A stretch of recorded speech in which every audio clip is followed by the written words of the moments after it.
ต่อไปเป็นการเจริญบทพระธรรมจักรกับปวัตตนสูตร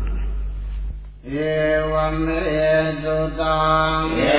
ตังสมยังภควาภาลานติยังวิหารติอิติปัฏฐาเนนิปัฏฐายเยตังพระโคภควาปัญจวัคคีย์เยเตโกอามันเตจิตเวเมเตทเวอันตาปาปจิเตนันเสวิตาปายโยจายังกาเมสุขามสุขันธิตานุโยโกหินโนคัมโมโคตุจนิโก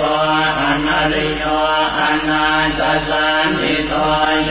จายังกาสกิลมัฏฐานุโยโกตุโกอนาริโยอนาตสันติโตเอเตเตเตขเวอุปอันเตอนุปกรรมมาชิมาปฏิปทาสกาภเตนะอภิสัมโพธาจารุกรณียานกรณียอุปสัมมายะอภิญญายะสัมโพธายะนิพพานายะสัมปัสสติตัณมาจะสาเปขเวมาชิมาปฏิปทาสกาภเตนะอภิสัมโพธาจารุกรณียานกรณียอุปสัมมายะอภิญญายะสัมโพธายะนิพพานายะสัมปัสสติอายะเมวะอริโยอาทังกิโกมาโคสายะเกตังธัมมาเทติธัมมาสังฆัปโปธัมมาวาจาธัมมาธัมมันโตธัมมาอาชีวะธัมมาวายาโมธัมมาสติธัมมาสมาธิอายังโคสาเปขเวมาชิมาปฏิปทาตถาคเตนะอภิสัมโพธาจารุกรณียานกรณียอุปสัมมายะอภิญญายะสัมโพธายะนิพพานายะสัมปัสสติทังโกปนะเบขเวโตขังอริยสัจจังคาติปิโตภาจารานิโตขังมรณะปิโตขังโสกปริเทวโตขโตมนาสุปายาสาปิโตภาอาภิเยหิตัมปโยโคโตโคภิเยหิเวปโยโคโตโคยามปิขังนลปฏิตัมปิโตสังสังเกเตนะปัญจุปาทานาขันธาตุขายิตังโคปนะเวขเวโตกัสสมุทัยโยอริยสัจจังญายังตัณหาโพโนภวิธานันติราคตาคตาตาสตาตราทินันติเนสายเดตังกามตัณหาภวตัณหาวิภวตัณหาอิตังโขปนะเบขเวโตกันิโรโธอริยสัจจังโยตาสาเยวตัณหายาเสสวิราคนิโรโธจาโกปฏิเนสาโกโมติอนาลโยอิทังโขปนะเบขเวโตกันิโรธคามิเนปฏิปทาอริยสัจจังอายเมวะอริโยอาทังกิโกมาโคสายะเนตังธัมมาเทติธัมมาสังฆัปโปสัมมาวาจาสัมมากัมมันโตสัมมาอาชีวะสัมมาวายาโมสัมมาสติสัมมาสมาธิตังทุกขังอริยสัจจันติเมเทขเวโมเภหนโนสุเตสุธรรมเมสุจักขุงอุทปาทิญาณังอุทปาทิปัญญาอุทปาทิเวชาอุทปาทิอาโลโกอุทปาทิตังโขปนิทังทุกขังอริยสัจจังปริญญายันติเมเภขเวโมเภ อนันโตสุเตสุสัมเมสุชาโคนอุตปาทิญาณังอุตปาทิปัญญาอุตปาทิเวชาอุตปาทิอาโลโกอุตปาทิธรรมโอปนิธังโลกังอริยสัจจังปริญญาตันติเมเภคเวโกเภอนันโตสุเตสุสัมเมสุชาโคนอุตปาทิญาณังอุตปาทิปัญญาอุตปาทิเวชาอุตปาทิอาโลโกอุตปาทิธรรมโลกัสสมุทัยโยอริยสัจจันติเมเภคเวโกเภอนันโตสุเตสุสัมเมสุชาโคนอุตปาทิญาณังอุตปาทิปัญญาอุตปาทิเวชาอุตปาทิอาโลโกอุตปาทิธรรมโอปนิธังโลกัสสมุทัยโยอริยสัจจังปหาตาพันติเมเภคเวโกเภอนันโตสุเตสุสัมเมสุชาโคนอุตปาทิญาณังอุตปาทิปัญญาอุตปาทิเวชาอุตปาทิอาโลโกอุตปาทิธรรมโอ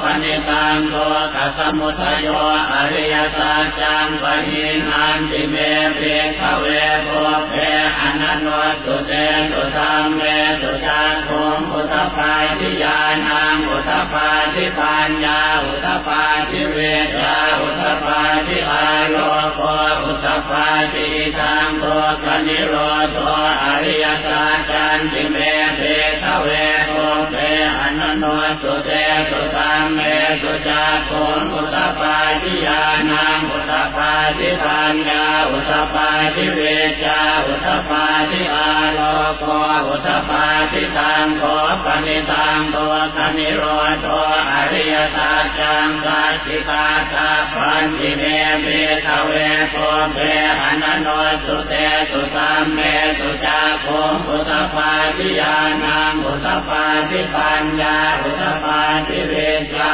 อุตปาทิอาโลโกอุตปาทิธรรมโอปนิธังโลกนิโรธอริยสัจจังสัจจิตตันติเมเภคเวโกเภอนันโตสุเตสุสัมเมสุชาโคนอุตปาทิญาณังอุตปาทิปัญญาอุตปาทิเวชาอุตปาทิอาโลโกอุตปาทิธรรมโลกนิโรธคามิเนปฏิปทาอริยสัจจันติเมเภคเวโกเภอนันโตสุเตสุสัมเมสุชาโคนอุตปาทิญาณังอุตปาทิปัญญาอุตปาทิเวชาอุตปาทิอาโลโกอุตปาทิธรรมโอปนิธังโลกนิโรธคามิเนปฏิปทาอริยสัจจังภาเวตาปันติเมเภคเวโกเภอนันโตสุเตสุสัมเม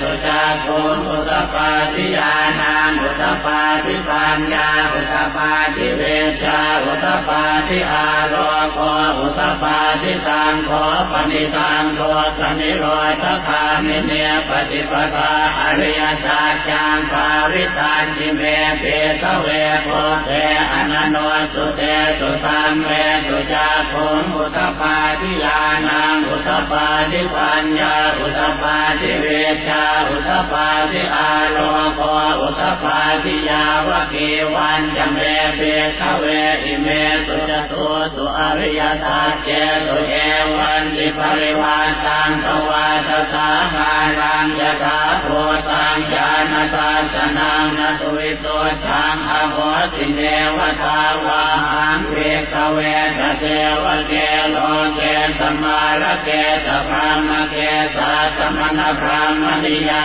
ปชายตเทวมโนสายอนุตตรังสัมมาสัมโพธิงอภิสัมโพโตปัญญาญาสิงยโตจะโพเมเภคเวอิเมสุจตุสุอริยสัจเจสุเอวันติปริวาสังภวาทสาคารังยถาโพสังญาณทัสสนังสุวิโตชังอโหสิอัฏฐาหังเภคเวสเทวเกโลเก สมานาเกสพรามเกสสมณพราหมณียาปชายตเทวมนุสายานุสรังสัมมาสัมโพธิอภิสัมโพธปัญจญญาสิงญาณัญจปนเมตัสนังกุตปาติอโภปาเมวิโมติอายมันติมาจาตินาตินานิปุณะภวติธรรมโวจะภควาอาตมนาปัญจวัคคียาภิกขุภควโตภาสิตังอภินันทุอิมัสสมิงจัปนวายากรณัสสมิงปัญญมาเยหายามาโตปอนปัญญาจะวิรชังเรียนสมรังธรรมจักขุอุตปาทิยังเกณฑ์กิตมุตยธรรมังสาพันธังนิโรธธรรมันติภวัติเตจะภควตาธรรมจักเทภูมิมาเทวาทาสมโนสาเวสุงเอตังภควตาภารานัติยังอิติปัตเนเมกตาเยอนุตรังธรรมจักขังภวัติตังอาปฏิวัติยังสมณเณนวาพรามเณนวาเทเวนวามาเรนวาพรามมุนาวาเทนจิวาโลกาตเมนินังเทวานังตาตังตุตวาจาตุมหาราชิกาเทวาทาสมโนสาเวสุงจาตุมหาราชิกานังเทวานังตาตังตุตวาตาวติงสาเทวาทาสมโนสาเวสุงตาวติงสานังเทวานังตาตังตุตวายามาเทวาทาสมโนสาเวสุงยามานังเทวานังตาตังตุตวาตุติตาเทวาทาสมโนสาเวสุงตุติตานังเทวานังตาตังตุตวานิมานรติเทวาทาสมโนสาเวสุงนิมานรตินังเทวานังตาตังตุตวาปรณิมิตวัตวัตติเทวาทาสมโนสาเวสุงปรณิมิตวัตวัตตินังเทวานังตาตังตุตวาพระมกายิกาเทวาทาสมโนสาเวสุงพระมกายิกานังเทวานังตาตังตุตวาธรรมปริสาตาเทวาทาสมโนสาเวสุงพระมกายิกาจานังเทวานังตาตังตุตวาธรรมปโลยิกาเทวาทาสมโนสาเวสุงพระมกายิกานังเทวานังตาตังตุตวามหาพรหมเทวาทาสมโนสาเวสุงมหาพรหมานังเทวานังตาตังตุตวาปริสาภาเทวาทาสมโนสาเวสุงปริสาภานังเทวานังตาตังตุตวาอาปมานาภาเทวาทาสมโนสาเวสุงอาปมา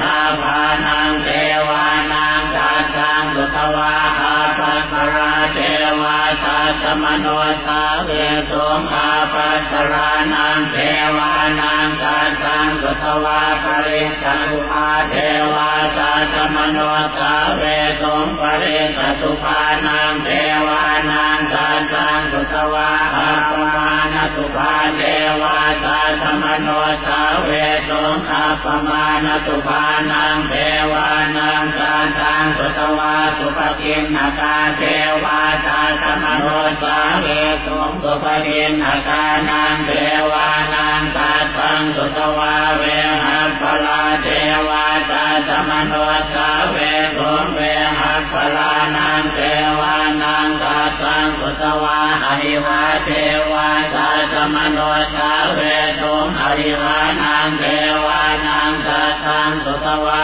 อัตตปาเทวาทาสมโนสาเวสุงอัตตปานังเทวานังตาตังตุตวาสุตัสสะเทวาทาสมโนสาเวสุงสุตัสสะนังเทวานังตาตังตุต วาสุทาสีเทวาตาธรรมโนสาเวสุงสุทาสีนางเทวานางสาตังสุตวาอากนิสตาเทวาตาธรรมโนสาเวสุงเอตังภควตาภารานติยังอิติปตเนเมตตาเยอนุตรังธรรมจักขังปวัติตังอาปฏิวัติยังสมณเณรวะพรามเณรวะเทเวนวะมาเรนวะพรามณาวะเกณจิวาโรธาสมินสี